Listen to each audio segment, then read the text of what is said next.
19th hole, the 19th hole. You can beat me, you can beat me to the 19th hole, the 19th hole. I'm at the 19th hole, fellowshipping with a few folks. My game was on, so I won by a few strokes. Cognac and a few totes. We gon' talk about our views and let the news post. Whether a hole in one or a triple bogey. Sit down at the round table, get to know me. Black excellence, living holy. Golf carts get driven slowly while we picking stogies. We at the clubhouse for another episode. The shoes I wear when I play, they are retros. I got reach out in Pebble Beach. Fine cigars and some leather. Here we are again back at the clubhouse, folks. Welcome back to the 19th hole. I'm your host, Warren Hardy. My co-host, Mr. J. Reed, Monsoon Reed.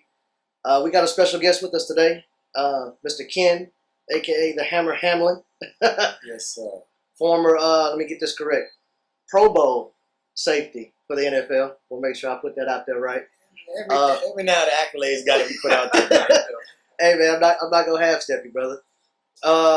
Thank you, first off, for joining us today. Like you say, we're here at the clubhouse. This is what we do.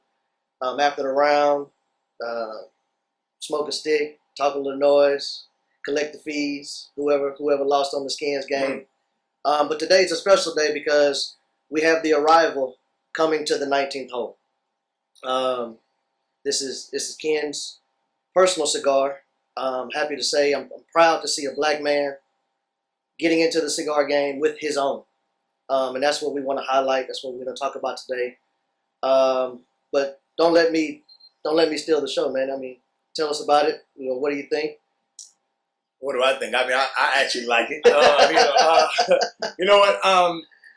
First off, I mean, it was something that, I mean, you take 4 or 5 years ago, I would have never thought that I was going to end up doing this entire process, whatever. So to see it all come together, it started from actually being in the cigar lounge and being around guys and going to different events with Jay Reed and some of the guys and being in Vegas at IPCPR and the big smokes and that type of stuff, and sort of that growing into an interest, a deeper interest into the cigars and learning a little bit more about it. So I think that was the biggest thing that sort of sparked the possibility of the arrival happening.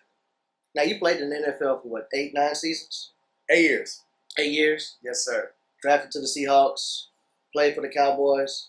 I think most of America knows you from the Cowboy days. Would that be correct? It all depends on what region you in. I mean, it's some true 12s out there that don't like when I talk about just the Cowboys. So I mean, of course, Seattle gave me my start, right? And they sort of created everything that I took to the Cowboys. So definitely respect to that organization for pulling the trigger on me and drafting me.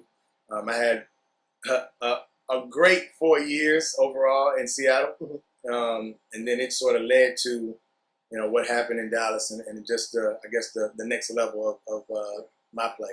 Did you see yourself? Players always. One of the common questions is life after football, right? Mm-hmm. Did you see yourself with where you are now with your own cigar? I mean, no. Was this part of the transition, or it was just like, man, like you say, because truth be told, this podcast happened on the golf course. You were there when we were playing Clear Creek. Yeah. And so this is a true backing up your statement of things happening at the 19th hole. No, actually, being in the cigar lounge, sitting down and relaxing was my plan after football. You know what? I would say one guy, Aaron Glenn, was one guy that when I first got to Houston, started training for the draft, and he was one guy that told me to start, building and looking at after football now. And of course, guys that just get in the league ain't thinking about after football. So it's something that really has to sink in. And you start seeing guys who don't have a plan, who don't have, the thought of what could be after, or everybody having the concept of I'm going to play for 10 years or 15 years, because everybody wants that. But, the reality of it is not that. So I started doing other business things. I mean, real estate, and, of course, like stocks and oil stuff. And I had that stuff going on, which doesn't take away from me playing football, but it was stuff that actually I could hold on to and could possibly build on, after football. But cigars was it started as a celebratory thing. I mean, I win a game, we smoke cigars. Yeah. And then it went to, once retirement happened, of actually coming and sitting down and not just wanting to be at the house and wanting to get around some guys and talk and shoot the shit a little bit, whatever. And that's where that sort of came about, where it was like, okay, it grew on me even more. Now it became a more daily thing, became something that was, that became a norm in my life. So it was never a thought while playing that, I'm going to create my own cigar, that I'm going to get into this industry and actually do something like that. No. Good deal. So I've sparked it up. We all have. And I must say, I mean, the intro on this Toro, I was talking to Reed about it earlier. This intro of this cigar hit different than the Robusto. See, to me, that's one of the most beautiful things about cigars, because you can have the same tobacco, but you have different vitolas, and each one that you smoke, you get something different out of it. So for me, like, I prefer the Toro. Yeah. Ken smoking the Grand Toro. The other guys prefer the Robusto, but they all get cigars. They all get something different. So tell us about the blend. So Ecuadorian wrapper and binder, Nicaraguan, Dominican, and Brazilian in the filler. So, and we actually, I can recall, we were sitting in the back and we started going through, we were on Cigar Scanner, going through the different cigars that we actually enjoyed, that we actually love. And was like, what is it about these cigars that we love? And that Ecuadorian wrapper was the one thing that hit home for us, that it was like, you know what, that's what it is. It gotta be, because every cigar that we were like, this is bad, this is bad. All of them had the Ecuadorian wrapper. So that was the one thing I definitely wanted to bring into the cigar. Initially, I had a Brazilian binder on, and then we had the Ecuadorian, then we had the Nicaraguan, Dominican in the filler with a little bit more Brazil in the filler, and then we changed it. I think the first run that I had, and I brought back, we had that binder on it, right? And then went back and we changed it up and put the Ecuadorian binder on it as well, with the Nicaraguan, Dominican, Brazilian in the filler. I smoked it, and actually we rolled about, I think we rolled in 30 of them in a bundle. And Manuel Noah, who's the master blender for La Aura, and that's who I produced it with, La Aura, went back into his office. They brought the bundle in, and we pulled one apiece out of the bundle and started smoking it. And me being a newcomer, him being 30 plus years in it, I'm sitting there smoking it, and I'm enjoying it, but I'm looking at him for that like confirmation. Right. And he's on the phone, but he's smoking, and I'm just like, you gotta say something eventually. Like, yeah, that's what I'm like, something gotta be said. And so I reached, I'm like, give him like the nod, and he's like, he puts the phone down, he's like, I think we got something. And I'm like, okay. Because I mean, of course, I can enjoy it, and it's just like the cigars that we talked about. It's certain cigars that I love, but that doesn't mean that everybody else will sit there and enjoy it with it. So I didn't want to just be selfish and think about just myself, because I don't want to have 10,000 personal cigars at the house, or whatever, that won't be selling. So it's still a business. Yeah, no, it's a business at the end of the day. So I wanted to make sure that it was something that everybody else saw. That's why I loved coming back and letting guys, whatever, sit around and we smoke it and sort of get the different nods from different people who have different palates. Certain guys who like a lighter smoke, and then other guys who like that tailpipe type of smoke, and you're still getting the same nods from everybody who likes different type of smoke. So that whole experience was great. So once we did that, I mean, once we came up with the blend, it sort of hit home with what I like, and then getting the responses from everybody else on what they enjoyed from it. And then, like you said, with the different vitolas, you get that sort of immediate from the Robusto, the gradual change from the Toro and the Grand Toro, but everybody's still getting to the same result at the end of an enjoyable smoke. And this was sort of that baseline of what I wanted to have. One, you think about Padron, Davidoff, and the different big name companies who have something that every year it's going to be on the line. I mean, it doesn't matter. It never changes. They're going to always be in a cigar. And that's what I wanted to have, something that I can always put out, and then you can have a change up from there to have a different smoke. So that was the biggest thing for me. So let me ask you this question. I was reading an article, and just tell me how true this is when doing my research for this show. So you nicknamed the Hammer, obviously from hard-hitting safety, following you through the NFL. Yeah. You wanted to name the cigar that. Is there some truth behind that? That is true. Okay. Listen. There was no somewhere with it, because you wanted to name it the Hammer, but then we get to the arrival. So how did talk about wanting to name it the Hammer, obviously, because that's your nickname. People know you for that. And then how do we get to the arrival? It would have been a lot less hassle because that was a natural, like, that's what it's going to be called, period. Like, it was done deal. It's going to be called a Hammer. And then I was going to do a twist on it and sort of bring in the Dominican side of things and call it El Martillo, the Spanish version of it. So, and I was like, I'm thinking, like, that's sexy. I'm like, El Martillo, it rolls off the tongue. I'm like, this is going to be right. It's a done deal. Oh, yeah. I went to sleep knowing this is what it is. It's a done deal. And shot it to the lawyers to get the confirmation. They were like, no, you can't do it because it was a cigar company that has affiliation with that name. It was a wine company that had something similar. So that was shot down. And I ended up shooting like one name here to the lawyer. He was like, listen, stop doing one names. Send me like 30 names. And from there, we'll sort of filter it out. Well, I sent him like 25 names. He cut down like 18 of them immediately. It was like, no, maybe, no. And Arrival stuck in with it was, I think, the final four. And I started thinking about, okay, what does it really mean to me? And like, how can I affiliate it with everything that I'm doing? So, and I always thought about it. I mean, when I show up, when I played, and even just in life, whatever, you want to show up, you want to make an impact, you want to make an impression. And I think that arrival, that when you show up, when you actually, and when this cigar shows up, when you actually try it, just the impact and the impression that it makes on you. And I still was able to bring in that Hammer impact, whatever you think about the band, with that sort of shattering effect of that hammer hitting and that shattering effect that you have. And that's that arrival. That's that when you show up and that impact that you make. And that's the impact and the impression that I want to make in this industry. And that's why I was hoping that this was going to be the first of many to make that impression. I like that. So the Hammer essence is still embedded. I can tell you right now that the Arrival has already made an impact here in the National House of Stogies. Because this cigar released in November, and it's already one of our top selling cigars. And in our industry, you don't find a lot of guys that always buy boxes. Not a lot of black men that buy boxes. I think more and more is starting to. But for the Arrival, guys will buy a box of the Arrival cigar before they buy a box of other name brands that you know. So, one of the things I really appreciate is how Ken had his hand in every single aspect of blending the cigar, coming up with design for the box, the name, and all that stuff. I mean, that says a lot. I want to go there about you making them too, but before we go there, I want to give kudos because your cigar, you made a comment earlier about it's for everybody, right?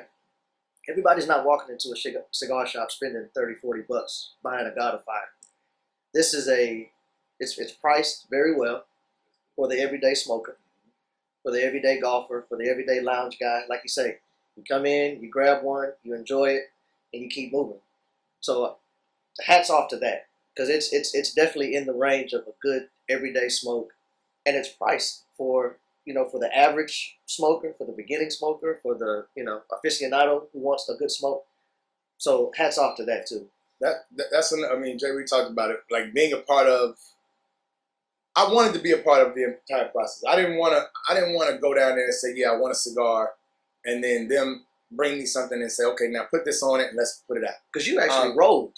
I took my hand. He's better at rolling than I am, whatever. But I have my hand in rolling a few of them. Because I saw a picture of you online, actually in the shop. I won't video that. I won't do it again. Trust me. With the guy over your shoulder. I'm back. I'm going to be on the back end of that. I'm going to let them do what they do because it took me probably 5 times as much time, whatever, to do 5 cigars that it take them to do like 100. Like it's all the respect to the people, the rollers that are in there because they have a craft. And when you think about it, I think my initial order was probably like around 500 boxes. You think about 25 in each box. The number of cigars that have to look identical. Consistency. And consistency in that, whatever. The consistency in the draw. And that's the one thing that I love about La Aura and this cigar is that the draw on it stays consistent. It is a great draw on it. Yeah. They do a great job of rolling. And then just the fact of every part of it. So great, you got the cigar. But I look at it, I tell people all the time, I look at the entire process as we look at a woman. you think about you want your woman, whatever, to have, a nice car. And that's the box. And when I sort of came up with the box, so we did.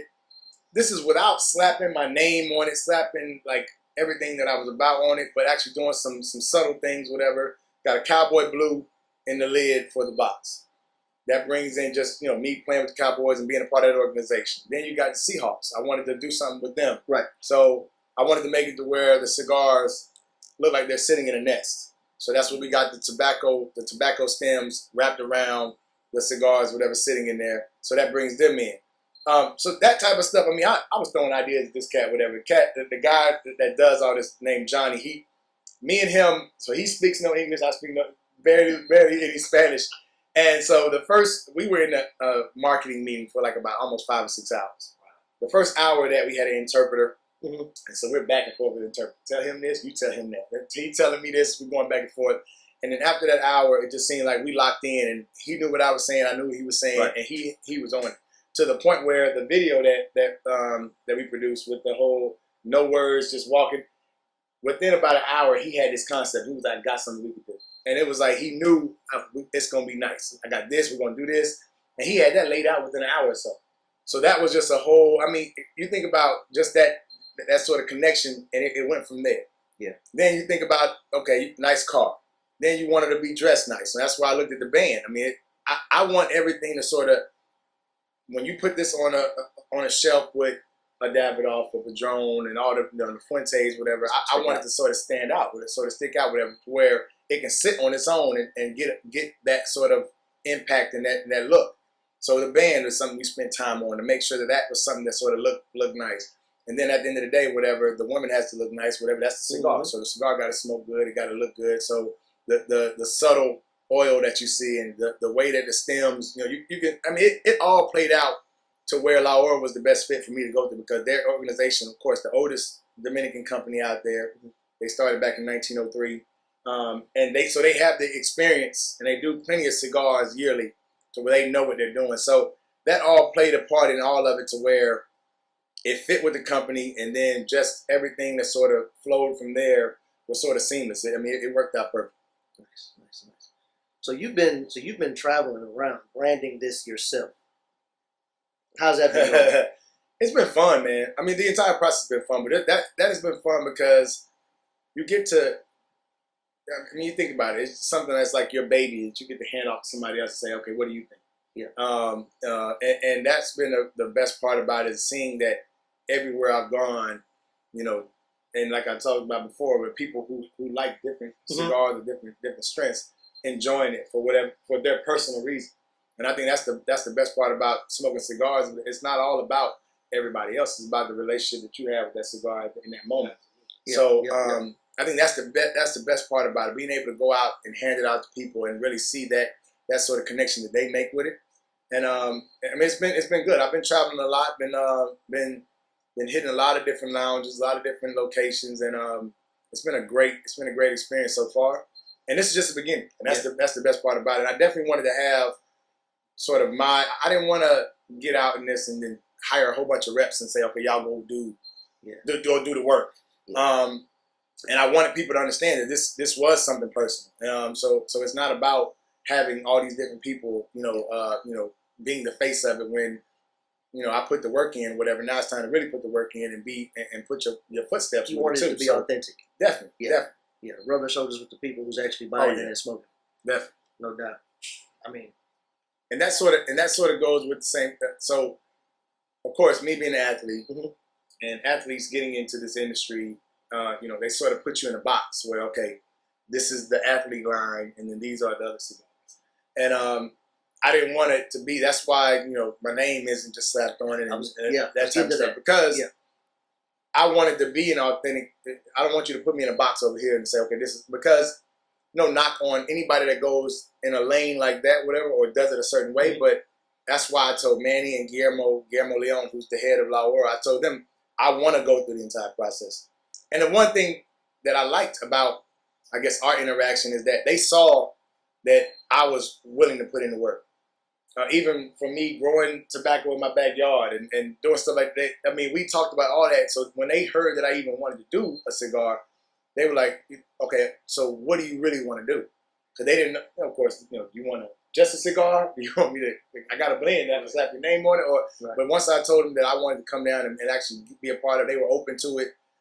They opened their calendar up to it. Like, look, let me know when you want to come, and we're here, and we can bring you in. And every time I was there, I'm in the factory 5, 7, 10 days, and we're there from 9 to 5, and it's to the point where you run out, you lose track of time. You're just in there. So, and we're putting in work. So over a 5, 6, 7 year period, how many trips were you taking down there? I took. I was there quite often. I would say in the last, especially the last 2 or 3 years. Buy a house or nothing down there, did you? I had a location that I would stay in pretty often. I had a location. And the best part about Santiago is it's not a touristy town. It's their town. It's locals. Right. So I was wrapped around locals. And this is where get you somebody to take you. No, Guillermo was picking me up. Manny was picking me up. We're going out to eat. We're going to the factory. We're going different places. We spent a lot of time together to where y'all formed a relationship. Yeah, definitely. And that's what made it easy for me to pick Laura because I had 3 or 4 different factories that I was sort of looking at possibly doing it with, and it just was organic. It organically worked itself out to where it was a perfect fit. Right. Well, I'm about halfway into it, and like you say, we probably won't finish it for the whole interview, but I like it. Yeah, I can tell you, like, from smoking cigars and the amount of cigars that we smoke, smoking their rivals to me is it's really good because it's like it pairs well with bourbon, it pairs well with rum, it pairs well with the cigar. You have guys that all they want to drink is just water with their cigar. And it goes well with that. So I mentioned that to say that the cigar doesn't overpower the drinks, and the drinks don't overpower the cigar. It's like the perfect balance between the rival and whatever someone chooses to drink on the night. Because it's definitely hitting good with this proper grind. Shout out to Jay Reed and this coffee company. I love the plug. That's what we're about, man. Yes, sir. We got to put each other on here, and Yes, it's sir. about hoisting each other up. Like you with your cigars, Reed with his companies. We're definitely about brotherhood at the 19th hole. But switching gears for a second, man. How's your golf game? We got to talk about that. The golf game has taken a back seat. You've been traveling a lot. I've been a backyard golfer for the last couple of months of being in the net. I've probably gotten out once or twice and maybe played 118 in the last few months. But I've been in the backyard hitting the net, so it looks like it's good. We'll see when we get on the course. But no, I don't mind taking a pause on it, and of course, I enjoy getting out and golfing and being a part of that whole brotherhood out there. But yeah, it has taken a back seat to the arrival for the time being. But when I do get out there, I'm gonna scuff it up a little bit before it gets back straight. But it'll be all right. It'll be all well worth it. Because I remember last time we played, you were hitting the driver pretty good, and then you have a tendency to pull that 3-iron out. When that That's driver... my trust. Listen, when that driver started to want to do something different, whatever, you pull that 3-iron out to try to get something at least that's gonna stay in the realm of where I want it. My consistency isn't there all the way yet, but I know that I can pull out a couple of clubs and be somewhat consistent with it. I think we all are working to get to where we can trust every shot that we can take, and that's the competitor in me, is that I want to get there so bad that I almost force myself to try to get there sometimes. But I'm too much of a competitor to just be lay down. Complacent with. Even when I started golf, in my head, I didn't want to admit it, but I knew, this is gonna be a bad day. Like I better bring 2 cases of balls, whatever. Because when I started, I knew I was the worst one out there. Because I remember you put in the work though. Oh man, you put in some work. Oh yeah, because I couldn't stand that. That irked me to death. To be like, when and there was times it wasn't no betting, it wasn't nothing going on. It just was me personally saying, I know that my score is higher than everybody else here on this sheet, and I didn't like it. Right. So I started getting some training, started putting in some work, and started doing, and it got better and better. It got to the point where now I can be up there. We can sort of compete. We can go back and forth. We can sort of challenge each other, and that's what you want to do. Eventually, in life and business, and when you're just playing different sports, and even for leisure, you still wanna push each other to get better. So I think that's the one thing that we've done is on the golf course is actually push each other to get better, challenge each other to get better. Shit, get on each other to get better. You know, even if it's a little hard sometimes, whatever. You know, get on each other to get better because it's all to make everybody better. So you talked about your competitive nature. I mean, you grew up playing all sports, baseball, football, basketball, the whole nine. Obviously, you know, your pro career in the NFL. Track too, man. Track too. Yeah, man. That competitive nature, did that play into the creation of the cigar as well? I think in the overall scope, it definitely because I didn't. You don't want to ever put something out, whatever, and then it's a dub.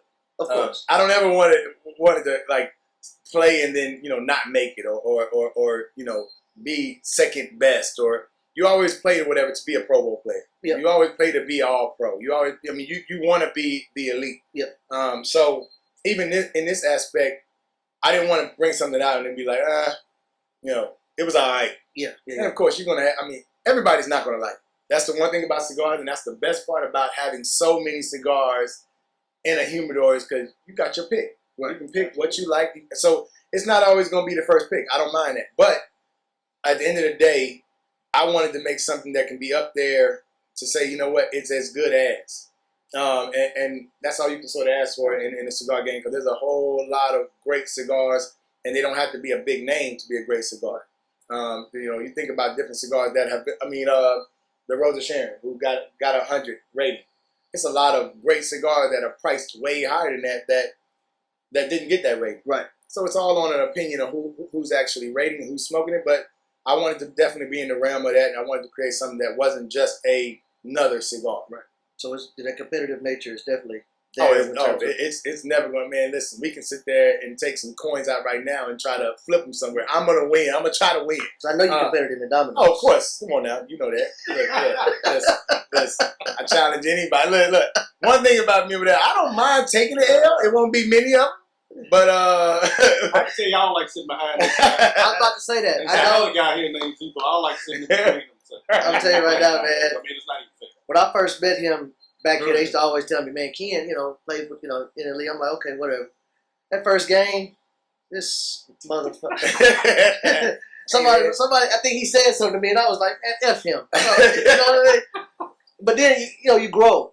After cigars, after a couple drinks, you see how people playing and everything, and just, it's competitive back there, especially, when the dominoes get rolled out. Yeah. And, everyone, it's respectful of one another. It's more like a brother.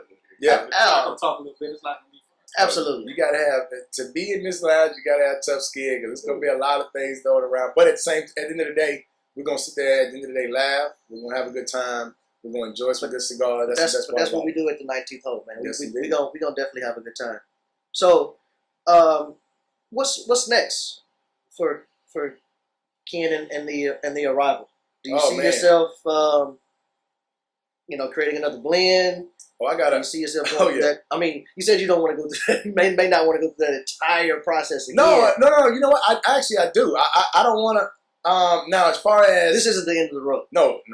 This is like I said. This is a baseline. This is a cigar that I feel like morning time, whatever, with your coffee you can enjoy, or in the evening if you want to have it, you can enjoy. This is something that's a baseline cigar that, like I said, it's not too strong. It's not too light to where you can enjoy.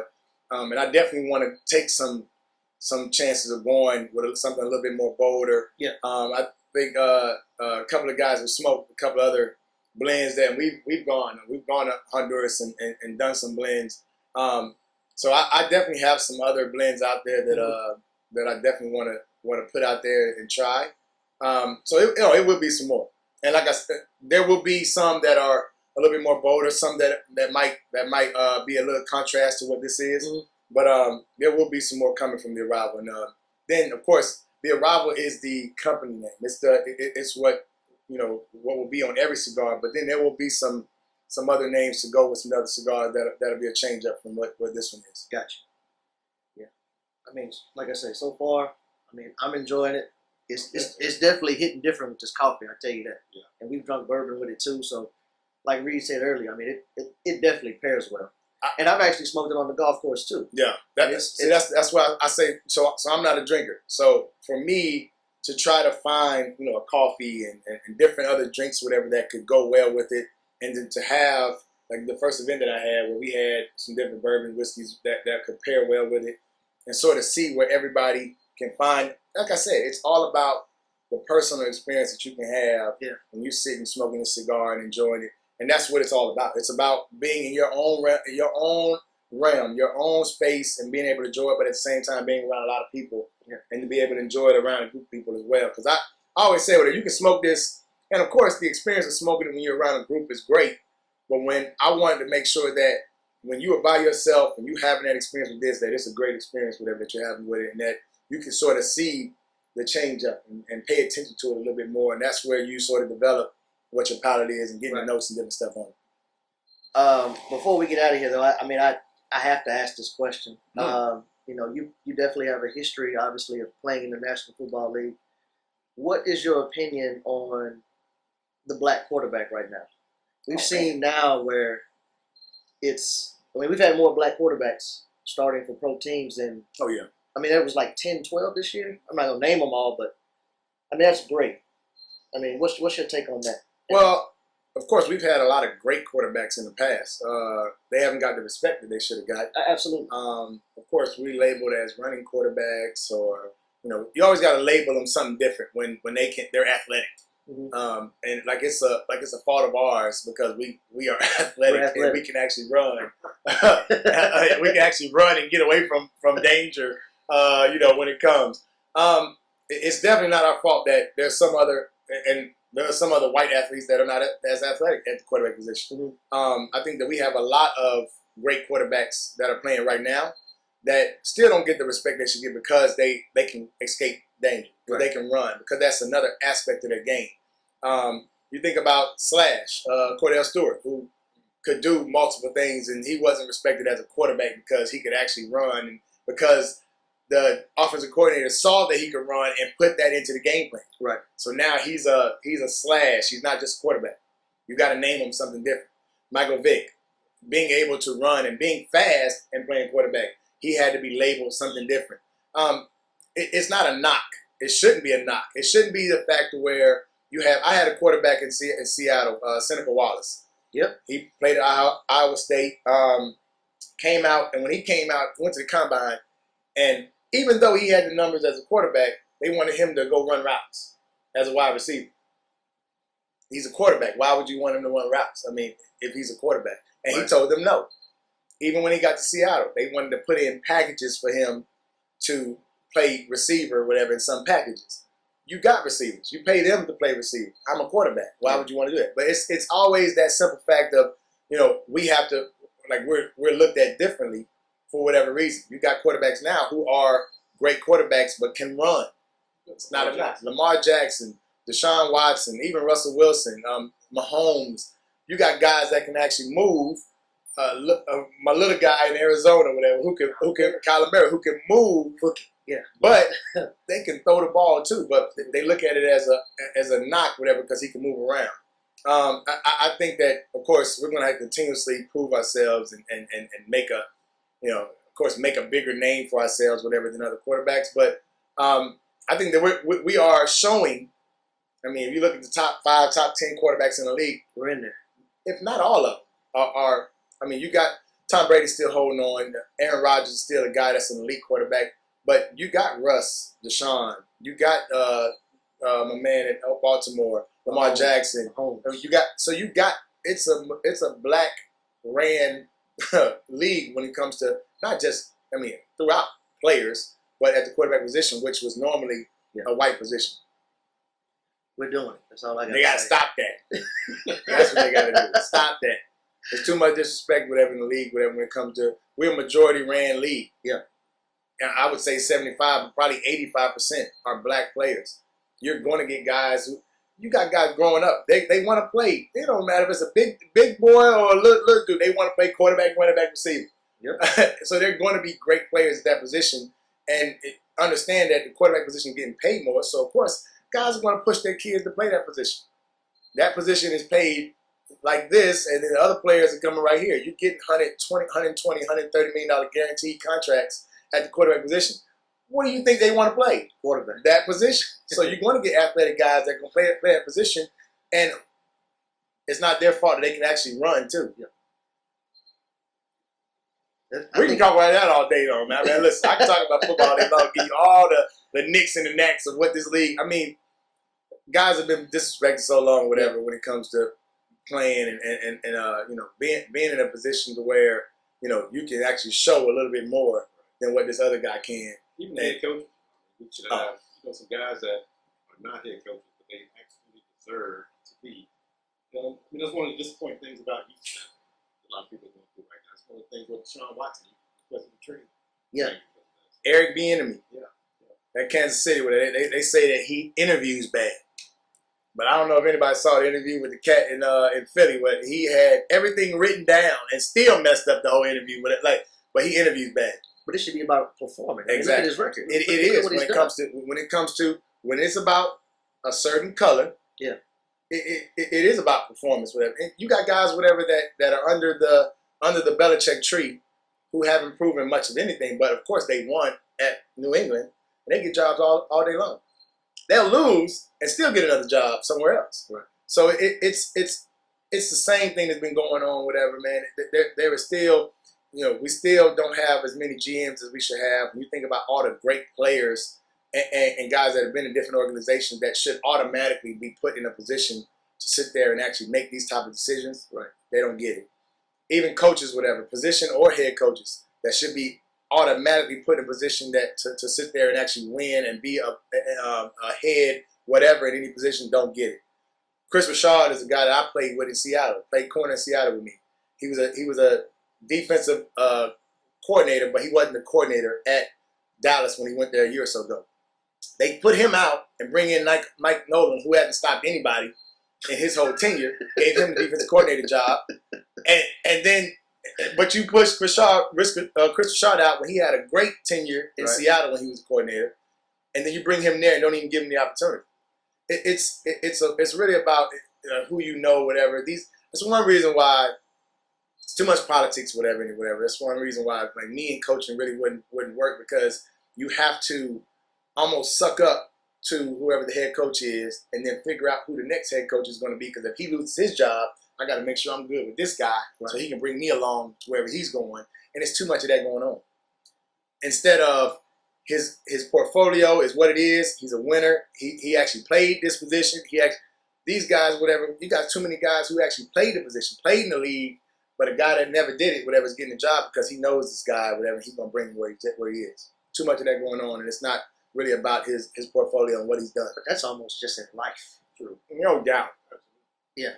That's, But that's why I respect Tampa Bay and what Bruce did with a lot of his assistant coaches, not bringing in brothers to skill positions. And what it did for them. and those brothers are executing. Absolutely. Todd Bowles, he was my DB coach in Dallas. He should have stayed there and been defense coordinator. They didn't give him a raise and didn't give him the upgrade. He left, went to Miami, then he went to Philly, ended up getting the head coach. In New York, and then now he comes back. He's defense coordinator down in Tampa, and he's doing what he's been doing. Man, we might need a part two to the Ken and the arrival. You can talk about this type of stuff all day. But we're definitely running up on time, as you can see here, man. This is the type of thing, some of the insight to the 19th hole, and just giving our audience a preview of our circle, right? Any last words from either you gents? Another plug for the arrival? No, I appreciate it, man. So the arrival is just the beginning, man. We're definitely getting into different markets. The one thing I want to do is make sure it's not about getting into every shop. It's about getting into. My thing is about building relationships, and the same thing with lounges, building that relationship so where, I help them, they help me, and really seeing about what the type of culture is in their shop. So we will be in some shops that are actually about the cigar and about this type of culture and what the arrival is about. And from there, it'll be a change up. We're going to make some things happen with it, and it's going to grow. We talked about partnerships and that type of stuff. It's too much that we're doing as African Americans, whatever, that we can't partner together and make things happen. Oh, absolutely. And I think that we should. Now with what things that have been going on, it'll be a lot more of that happening. It needs to be a lot more of that happening. It needs to be a lot more of us building each other up and really and using those connections. And that's what this is going to be about. And I know Jay Reed has his thing going on too, whatever. And we've talked about different things all the time that definitely will be taking place in the near future. So we definitely got through the intro, about halfway through the middle, but we're just right out of time. But I'm going to finish this because I want to see what the end of it is going to be like. But thanks again to International House of Stogies, which is our clubhouse, the 19th hole. Thank you, Ken, for stopping by, bringing the arrival. Always, my co-host, Reed, thank you. And we look forward to our next one. Thank you, guys. While we picking stogies, we at the clubhouse for another episode. The shoes I wear when I play, they are retros. I got reach out in Pebble Beach. Find cigars and some leather seats, and you can let us be. You can meet me at the 19th hole, or you can beat me there. Long as you know you gon' see me there. Golf podcast for us. You can zoom in. You know where we'll be. Won't you tune in? Maybe you can beat me to the 19th hole. The 19th hole. You can beat me or you can beat me to the 19th hole. The 19th hole.